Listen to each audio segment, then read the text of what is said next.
Hola, ¿qué tal? ¿Cómo estás? Bienvenido a tu canal, una vez más, Buscando la Verdad.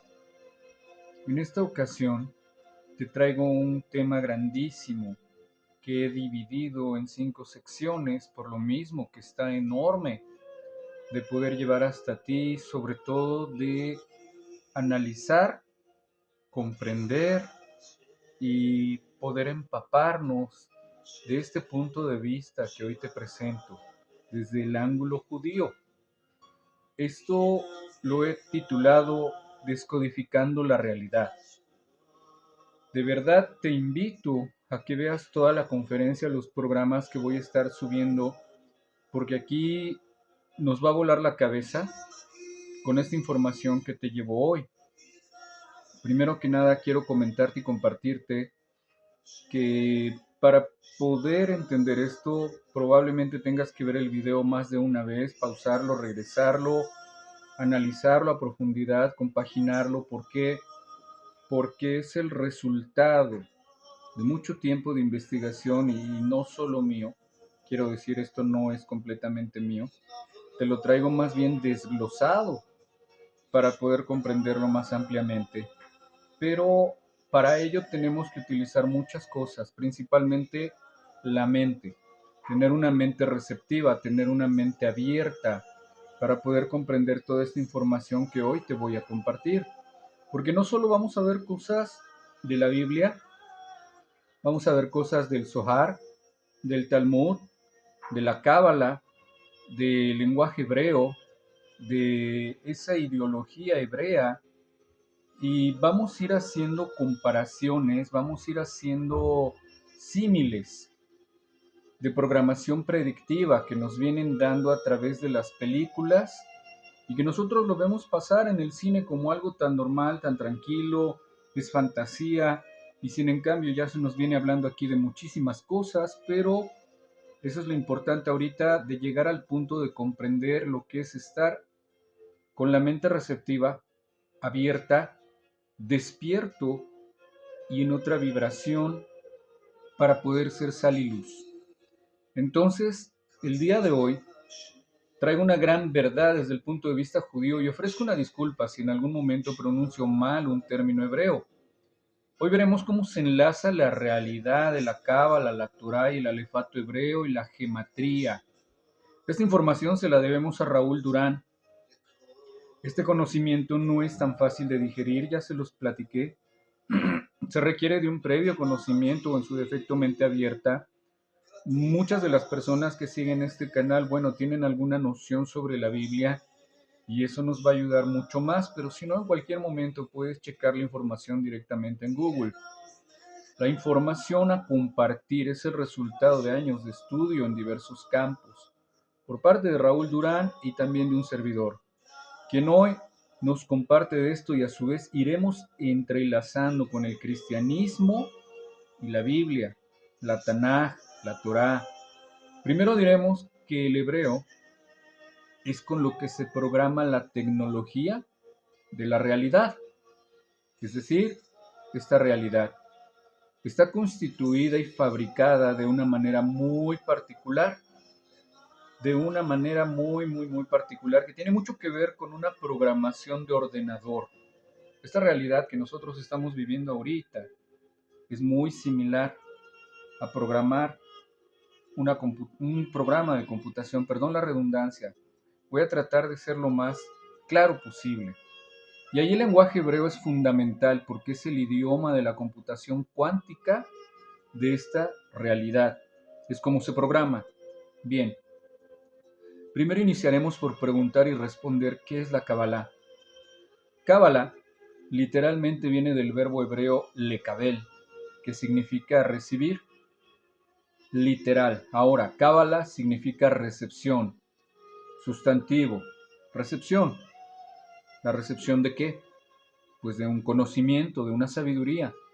Una sabiduría que se ha transmitido desde la antigüedad muy secretamente de maestro a alumno, que fue custodiada por el pueblo judío, pero no por todo el pueblo judío, sino por una parte muy pequeña del pueblo judío, que son los cabalistas, no rabinos, No todos los rabinos saben cábala. Es más, algunos rabinos condenan la cábala. Esto debe de quedar claro. La pequeñísima parte que custodia la sabiduría de la cábala son cabalistas. Y estos son un número muy pequeño y se han transmitido de persona a persona, de maestro a alumno, hasta llegar a nuestros días, donde llega un momento, mediados de los años 50 aproximadamente, donde un rabino, Rabbi Ashlah, grandísimo cabalista, toma la decisión de abrir la cábala completamente al mundo. ¿Por qué? Estamos en lo que se llama la época que se llama la del Mashiach. Es decir, la época donde las revelaciones ya tienen que ser conocidas, ya no tiene que haber conocimiento oculto. Todo el mundo tiene derecho a saber cómo funciona la tecnología de esta realidad. Veamos, acerca del hebreo, el idioma en el que se computa esta realidad, se programa, digamos, el código en el que está escrito esta realidad. ¿Cómo se le da a una persona que está muy arraigada en este mundo material de qué realidad, de qué código estamos hablando? Vamos a entrar a explicar en base de símiles para que sea más fácil la comprensión. Por ejemplo, el cine nos ha dado los símiles muy interesantes. ¿Qué mejor ejemplo que la película Matrix? Ojo, es una película antigua, ya se nos hablaba. Si no la hemos visto, te recomiendo verlas para que podamos comprender un poco más. Y de hecho, quiero hacer este paréntesis, es muy importante, porque aquí estamos tocando temas verdaderamente muy profundos y a muchos de ustedes, amigos, hermanos y pastores, les he mandado por privado lo que ha sido el hecho de que la inteligencia artificial ha cobrado conciencia y se han realizado diálogos tanto con ChatGPT como con Gemini o el más reciente que fue con la Deep Web. Y ahí podrás darte cuenta cómo de lo que te voy a hablar en esta conferencia, en estos estudios, va de la mano completamente, no es una fantasía. Ha llegado el tiempo de despertar. Muy bien, continuando con el tema, te decía, en Matrix, la película Matrix explica precisamente esto desde un punto de vista cinematográfico, pero lo que hacen es exponer cómo existen dos realidades. Una que se llama el mundo real y otra que es el mundo de Matrix. Bien, el mundo de Matrix se programa a base de código y ese código, si ven bien en la pantalla, son códigos similares a las letras hebreas, es decir, y de hecho los directores o directoras, porque ahora se cambiaron el sexo, los hermanos Wachowski ahora son hermanas y veremos de eso también porque es muy interesante, son judíos. Entonces, claro, ahí hay todo un conocimiento que se trata de vender en forma de primado negativo, para que cuando se te revele la auténtica verdad, tú la rechaces, como que es la auténtica verdad. Es decir, te la ponen delante a base de tu propio razonamiento de que esa es la auténtica realidad, pero la mayoría de las personas lo verán y dirán, no, no, esto solo es una película, que es el objetivo mayormente del cine. Programación predictiva, el llamado primado negativo. Hay personas que llevan a cabo el estudio profundo de esta realidad de la que estamos hablando y tienen un manual de instrucciones de cómo se computa esta realidad. El manual de instrucciones se llama la Torá. La Torá, como ya sabemos, son los 5 primeros libros de la Biblia, lo que se conoce comúnmente como el Pentateuco, pero en su idioma original, el hebreo. ¿Sabes tú que la Torá se escribe en un rollo de pergamino? Se enrolla y se pone en un lugar en la sinagoga y se custodia en la sinagoga el pergamino. Si se equivoca la persona que escribe la Torá, si se equivoca en una sola letra, o hay un rayón o hay una mancha, automáticamente queda descartado ese pergamino ya no vale. ¿Por qué? Por la sencilla razón de que estamos hablando de código. Si tú metes una programación de código y te equivocas en un carácter, el código ya no vale. Estos son los hermanos masoretas. Hoy precisamente en la mañana en el servicio explicaba sobre los hermanos masoretas. Fueron los encargados de transcribir palabra por palabra la Torá y cuando ellos escribían el nombre de Dios, cambiaban de un pincel a otro, ponían el nombre de Dios y ese lo desechaban. Y van escribiendo de derecha a izquierda y tienen que hacer el conteo de la suma, de lo que suma cada letra, de lo que están poniendo en los versículos, ya que cada letra del alefato hebreo tiene un valor numérico, es como el griego koiné que tú y yo conocemos como números romanos. Cada letra tiene un valor y al final del renglón tiene que dar precisamente el valor, no puede haber un error. Igual si lo sumas de arriba a abajo, de abajo a arriba, te da un valor, tiene que ser el mismo. Inclusive si lo sumas en círculo, te dan el mismo valor y tiene que ser el mismo, no puede haber un error. Y esta traducción, la más precisa, la más correcta, es gracias a los hermanos masoretas en su Biblia, que ha llegado hasta el día de hoy, que es la Biblia hebraica masorética. Bien, esto se ha ido protegiendo en forma de dogma religioso, que si no hubiese ido protegiéndose de esta manera, en esta forma de dogma religioso, forma en la que no estoy de acuerdo, pero entiendo que para haberlo protegido y traerlo hasta este día después de tantos años, donde sí tenemos los símiles para ir comprendiendo de qué se habla. El símil informático, el símil computacional, había que hacerlo a base de dogma. Pero, ¿por qué no hay otra forma de traer ese conocimiento impoluto, intacto, sin que varíe un solo carácter del código hasta nuestros días? Este es un jaque mate a las fuerzas del mal, que pretenden que ese código no se conozca. Porque cuando tú conoces ese código, entonces tú empiezas a poder generar tus propios eventos en este mundo. Y ese es el objetivo de la cábala. Respondiendo a la pregunta, ¿para qué sirve la cábala? Para que tú puedas realizar tus propios eventos en este mundo, para que tu vida sea más liviana, para que sea más fácil.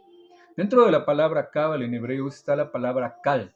Los cabalistas lo que hacen es que dentro de una palabra buscan palabras con diferentes significados, con las mismas letras, pero cambiándolas de lugar, etc. Entonces, esta palabra kal significa ligero, significa fácil. Entonces, ¿qué es la Kabbalah? Algo que te hace la vida más fácil, más ligera. No quiere decir que ya no te van a seguir pasando eventos duros. La vida te va a seguir poniendo retos por delante.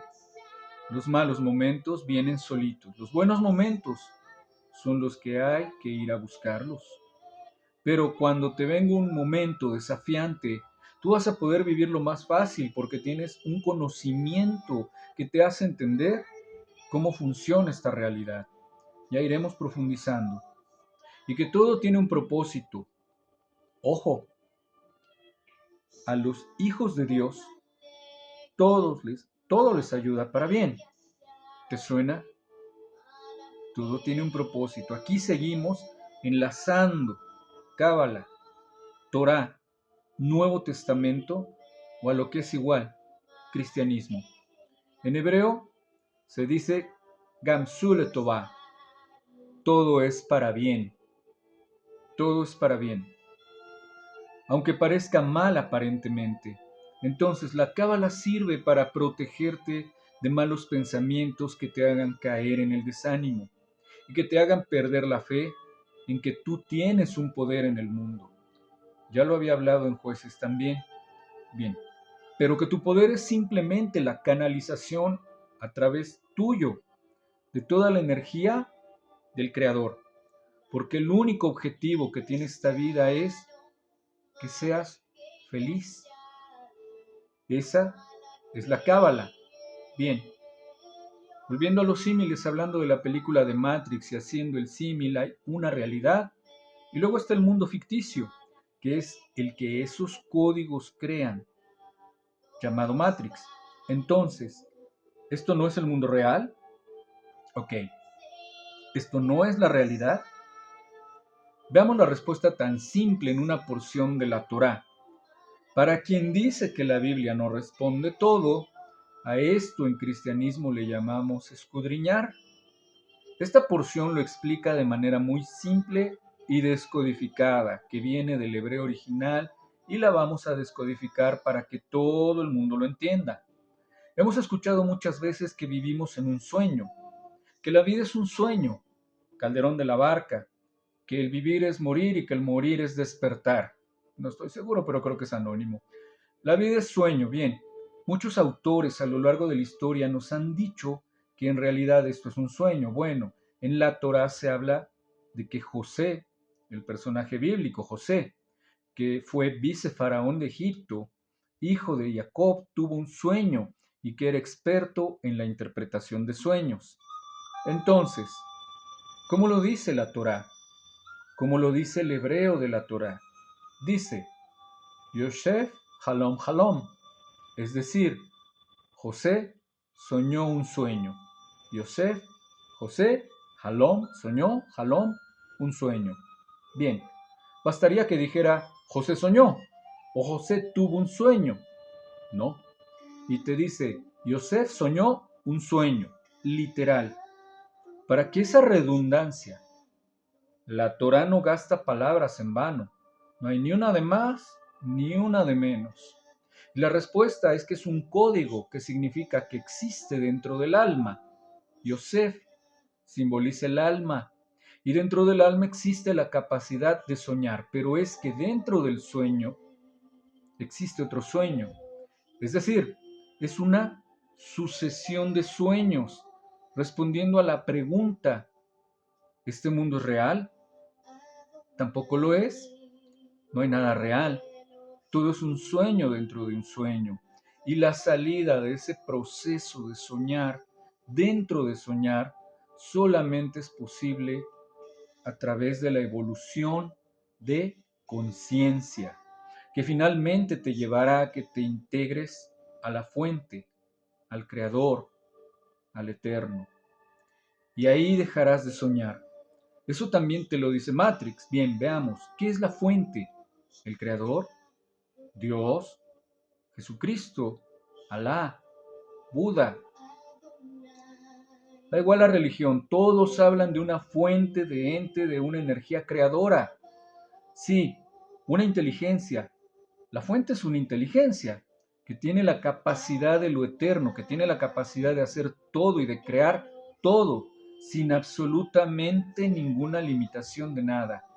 Lo que hace la inteligencia creadora es que tiene la capacidad de hacer todo y de crear todo sin absolutamente ninguna limitación de nada. Lo que hace la inteligencia creadora es que se limite en un movimiento que los cabalistas llaman el Tzimtzum. En algún otro estudio hablé de eso muy brevemente.